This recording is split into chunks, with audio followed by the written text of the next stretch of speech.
Becoming the most charismatic person in the room, becoming the most fun person in the room, the person that everyone wants to talk to, person that everyone wants to be around, the person that gets the girls, has the friends, etc., etc. How do you become charismatic, fun to be around? This is going to be a video talking about the fundamentals of charisma, because 100% is something that's learned. It's not something that you're born with.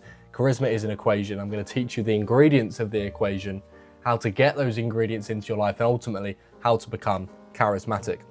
Now, I'm going to assume that you want to be involved in some more social situations, that you feel like you're locking up when you're talking to people, especially girls, but guys as well. Often overthink talking to people. You're not just going up to people and saying what you want to say. You're often, tripping over your next step, not understanding what your next word is going to be, and therefore locking up, thinking, I wish I was as smooth as X, Y, Z. Not just talking about girls, just in the same sense that you're currently locking up when talking to people. You're not smooth. You're locking up. You're like a machine that needs some WD-40 in it, or a door that's a bit squeaky. And thinking, I wish I was as smooth as X, Y, Z, but discuss that one. Have looked into the books such as How to Win Friends and Influence People. Everyone's had a little read of that book, and yeah, some great principles in there, but nonetheless, maybe you feel like you can't quite implement them into your life, and you're not, maybe you're just saying someone's name over and over in a conversation, because that's the only thing you learned, and then, everyone clocks on what you're doing with that one. And maybe you just don't want to hear, just talk to people or just be yourself. Everyone's heard that advice, and it means nothing, right? It means absolutely nothing. Just talk to people. What does that even mean? Go and talk to them then. If it was that easy, you would have already done it. But you haven't, and I appreciate that, and that's why we're here today. Now, who am I to talk about being quiet, the initially quiet person in the room who doesn't want to go and talk to people, who isn't charismatic, who doesn't get the girl, etc. I didn't have a particularly great school experience. I didn't have a bad one, but I didn't have a great one. I was kind of bullied, which is naturally a negative feedback loop of your self-identity and everything else, makes you stop wanting to be around people. Therefore, I didn't really have a strict friend group. I wasn't lonely, but I didn't really have a friend group that I would continuously and always be around. I was kind of around different people, and that's not a case of, I was like a Swiss Army knife, I could just talk to whoever. It's just a case of I didn't really have many friends, and I would just kind of cling on to people when someone kind of took me under their wing, if you will. And part of that is because of being bullied, part of that is because I didn't really know who I was, and therefore I was very quiet. I was picked last in PE all the time, not because I was bad at sports, I was in the school football team, but kind of just because people were like, don't need to be around them. And that's okay, but that's why I was very quiet. Now, why should you want to become charismatic? It's a better all-round life experience. You're able to talk to more people, open up more doors with more opportunities. You're able to get the girl, which is the main thing for a lot of guys. Being unapologetically me and voicing my opinions. Because otherwise you're just like a fart in the wind, as the expression goes, and you're just going with everything, never actually getting what you want in life. And that is the downside of not being able to voice your opinion, being fun to be around, having people listen to you, and being charismatic. So, I'm sure you are in a very similar position to that. Charisma is a learned skill. If I give you the ingredients to bake a cake and you put it in a bowl and you mix the bowl, your flour, eggs, and whatever else they use to make cakes, you're going to get a cake. Now, the charisma is the end goal, and I'm going to give you the ingredients on how to get that. It's an equation, it's a learned equation. The equation is competence plus warmth equals charisma. We're going to discuss what competence and warmth are, how you can indicate competence and warmth, because ultimately, if you're high competence and high warmth, meaning you're indicating you are high in warmth and competence, and we're going to discuss what that means, ultimately you are charismatic. That's 80-90% of charisma is competence and warmth. We'll talk about the last 10% towards the end. Someone charismatic is someone who knows their stuff and knows it with a smile. Just a little sentence I thought was very appropriate. I thought it makes a lot of sense. Someone who knows their stuff and knows it with a smile. To become charismatic, to become James Bond, to become Lalo Salamanca, to become the you aligned with these people, not to become these people, but to become the you that is aligned with them, you need to understand warmth and competence. Now, what is warmth? Let's break the two down. Warmth is the ability to make other people feel positive. It's the ability to make them feel positive about themselves. It's what makes them want to be around you. It's ultimately the most selfless thing, is to make other people feel warmth by yourself being warm. It's the emotion of positivity about themselves, not yourself. That's what I mean in that it being so selfless. If you can make someone feel listened to and positive about themselves, then you are being warm. Making someone else feel like the center of your positive attention. That's warmth. What is competence? Competence is simply being competent. It means like having a high understanding of the world. It doesn't just mean like, good, you got a good maths degree. It just means being intelligent, being smart, being switched on. It's got nothing to do with the degree that you got in school. It's got nothing to do whether you failed science or got an A star. Nothing to do with that at all. It's just about having a good understanding of life in general and in the particular situation that you're in. Unlike warmth, it's not an emotion that you gift to others. It's a character trait of yourself that others read into. It's kind of like a leadership trait, you know, that type of thing. Section 1, mindset. Now this is the cliche bit, and we're going to get past the cliche bit after we've discussed the cliche. This is the long-term aim. The mindset required for both warmth and competence is one that you're gifting your presence to others. It kind of stems from a place of arrogance, right? And if you're not arrogant, that's okay. You don't have to be arrogant to be charismatic. But I think it certainly helps. The self-belief that you are gifting yourself to others, you're gifting your warmth, you're gifting your competence, that kind of stems from a little bit of arrogance. And you need to become comfortable in yourself with who you are. In some ways, this stems too with a heightened self-belief. That's where the arrogance comes in. Because if you think so low of yourself, then you're never going to have this gifting mindset that you're gifting your presence and your warmth and competence. And again, a lot of this is fake it till you make it. Let's talk about how you can fake it, because that's the easy bit. A lot of this is fake it till you make it. Let's talk about how you fake it. The charisma equation spectrum. This is something by a lovely woman called Vanessa Van Edwards, who is absolutely amazing when it comes to learning charisma. I learned a lot of my charismatic traits from her. The whole equation of warmth plus competence equals charisma is from Vanessa Van Edwards. And this chart is from her too. And it displays perfectly the whole dynamic of charisma. Ultimately, you've got warmth along the y-axis and competence along the x-axis. If you're low warmth and low competence, then you're in the danger zone. If you're high warmth and low competence, then you're the smiley person who's fun to have around, but you're not charismatic. People like you to be there because you smile and laugh at their jokes, but ultimately it's like no one really trusts you as much. That's not charisma, that's just high warmth. If you're high competence and low warmth, then you're the person that people go to in a tricky situation, but they don't really like want you to be around them. If you're going on a night out, they don't want the high competence, low warmth person. Charisma is the mix of the two. It's where you're high competence and high warmth. Now, you'll be somewhere on this spectrum. You'll be plotted on this spectrum, on this chart. Now, you can adjust where you are on this spectrum based on the use of learned cues, which is what we're going to be discussing primarily. Ultimately, charisma is high warmth, high competence. So you want to be high warmth, high competence. You'll find that you'll be generally one or the other. You can be a mix of both, obviously, but you'll be trending towards one or the other. You'll find that you're either medium high warmth or medium high competence, and then you should be adjusting the other one based off that and then pushing them both up. You don't want to be excessively high warmth and like medium competence, because again, that's where you trend towards that, like, yeah, you laugh at all the jokes, but you don't know what you're on about. And again, vice versa, high competence, low warmth, no one wants you to go out and go to the picnic or like, you know, go to the pub or whatever. Charisma in bulk is body language.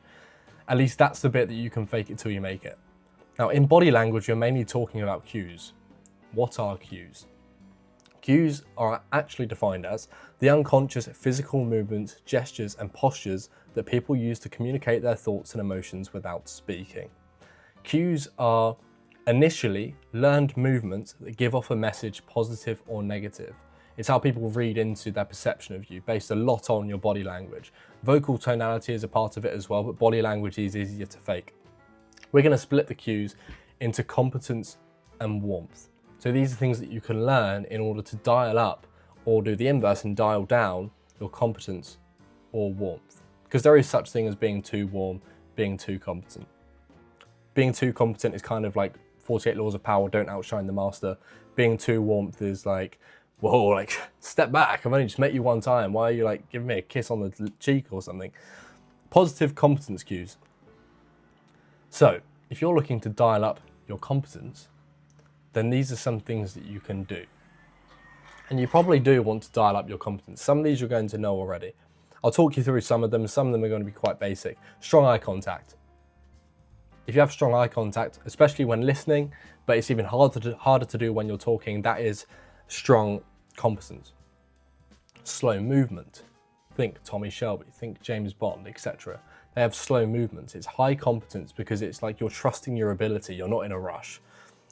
Straight back, seated or standing, good posture. Hand steeple. Hand steeple is literally this. Right? It's not the Andrew Tate thing like that. It's hand steepling like that, okay? Now you shouldn't be standing up. You can do this too much. And we're gonna get into the last 10, 15% towards the end that isn't warmth and competence. But you don't need to be doing this all the time. I rarely do this. But if you're needing to indicate high competence, if you're, I don't know, maybe going into a meeting or something like that, hand steepling is a good move. Shoulders down.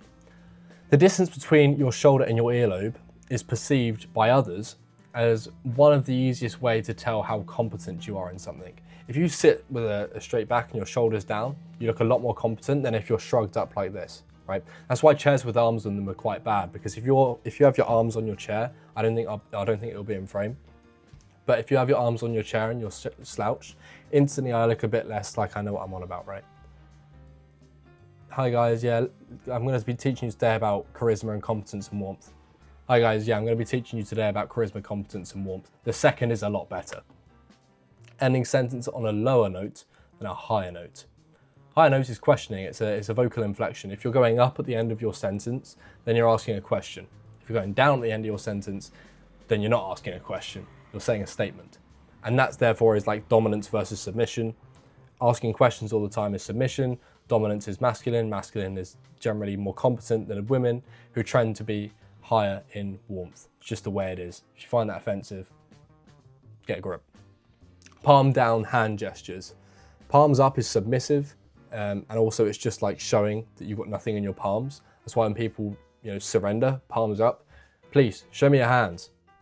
It's quite a submissive gesture. That's not to say it's bad. Dominance is good sometimes. Submission is good sometimes, depending on what you're trying to signal. If you're in court trying to plead guilty, you should be doing as many palm up gestures as what you can. But if you're trying to be competent, palm down gestures, hands like this instead of hands like this. Just makes you look a little bit more competent. Positive warmth cues. Smiling. Everyone feels more warmth when someone is talking to them with a smile, as I am right now. It doesn't have to be anything crazy. It doesn't have to be like this. Just a nice little smile. Instantly more warmth. In same with the inverse. If you're not smiling, if I'm talking to you like this, my perceived level of competence is higher. I'm more serious. Head tilt. This is a really good one. I do this all the time. Was conscious, now subconscious. If you talk to people with such a slight head tilt like that, then they feel like you're listening to them more. And the thought process behind that is you're exposing more of your neck, which is obviously where vital veins or whatever they're called are. If you're doing that, then it means that you feel comfortable with someone.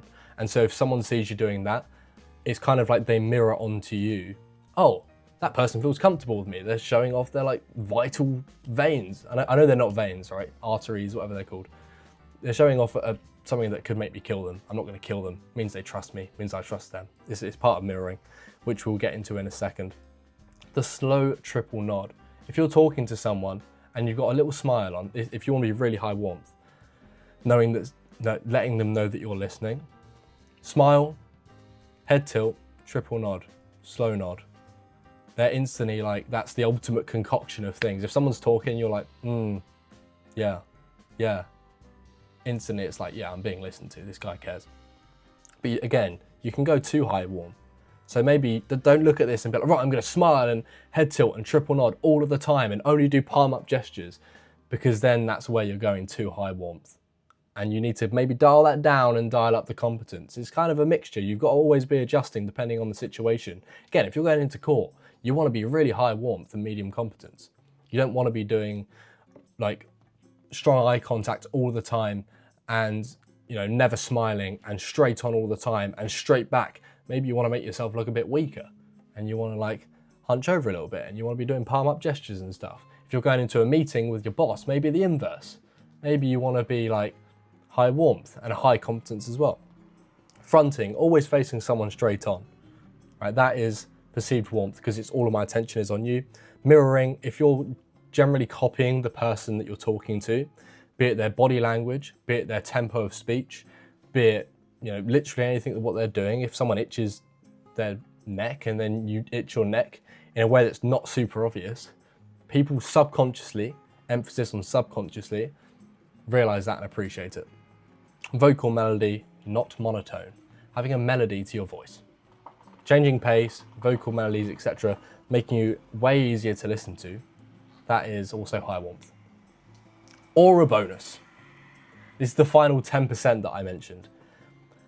There's the 4 stages of competence, right? In general for life, for anything that you do.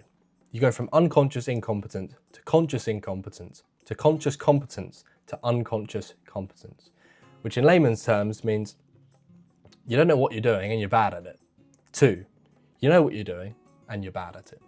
2, you know what you're doing and you're good at it. 2, you know what you're doing and you're not even thinking about it. And that's where you need to end up. And at the start, ultimately, with fake it till you make it, you are going to be unconsciously incompetent. You're now at stage 2, where you're consciously incompetent, where you know what you should be doing, you know how you can dial up your warmth and competence, but you're having to think about it. And that's going to make it maybe look a little bit put on. That's okay, because it's natural. At one point, and you won't know when this happens, it just will happen, it will become unconscious that you do these things. At that point, that's where you've gained the aura bonus, where it's relaxed, it's effortless, you're not trying to do these things. And that's ultimately where you need to end up. At the start, it is fake it till you make it, and that's completely fine. And understand that it's going to feel maybe a little bit unnatural to do these things. If you're like Eastern European and you've never smiled in your life and you're going up to someone smiling and trying to do like a triple head nod, etc., it's going to feel weird. But eventually you're not going to think about it. And all of these things like looks maxing and whatnot are viewed as a bit strange because it's like, wow, there's so much thought being put into that. And body language is viewed as a bit strange because it's like, whoa, do you think about all these things all the time? No, I don't think about the pauses in my voice. I don't think about the melody. I don't think about my hand gestures, but I used to, but I don't anymore. It becomes natural. And that's where you need to end up. But understand at the start, it is going to be fake it till you make it. Being the first to humanize a conversation too. Little bonus point, crack a joke, break the talk barrier, talk about something natural to the moment. Don't be super serious. I piss about all of the time. Because if you're the first one to humanize a conversation, it disarms everyone. People see that and think, oh, he's human too. And sometimes people need reminding of that. If you're talking to someone, if you want to go and open up a conversation to anyone, a girl, a guy, if you can do it with a joke, it doesn't have to be a knock-knock joke, right? If you can talk about your environment and make a funny comment, that's going to immediately disarm someone and immediately make you a bit more charismatic. So it is fake it till you make it, all in all. When you slow down, you understand the mix of warmth and charisma and fake it for long enough, it becomes your natural. Then your self-identity catches up, and it is then, in that moment, that you are charismatic. But you do need to fake it at the start. And then when you faked it enough, it becomes your normal. And when it becomes your normal, your self-identity catches up. Your self-identity is a lag time to your actual actions. So if you fake the actions, then your self-identity catches up. Suddenly, before you know it, you're able to talk to everyone, right? And then suddenly your self-identity is, oh no, I'm a pretty charismatic guy. And that is when you've become charismatic. So that is my fundamentals on charisma. I hope you enjoyed that. If you did, leave a like. If a video gets more likes, I'm more keen to go, right, they want that type of stuff, and we can go in a bit more detail on actual self-identity and everything else. But that is the fundamentals for everything you need to get started. Implement those cues. Start to figure out where you're at on this, or on the spectrum of warmth and charisma. It's not something you can actually plot, but just have an idea of like, right, I'm quite cold, or right, I'm a bit too warm. Maybe I need to dial that down and dial up competence. Think about those things. Do start to play with cues. Go and understand what cues are, and research them as well. But those are some to get you started, and I hope you have a great rest of your day.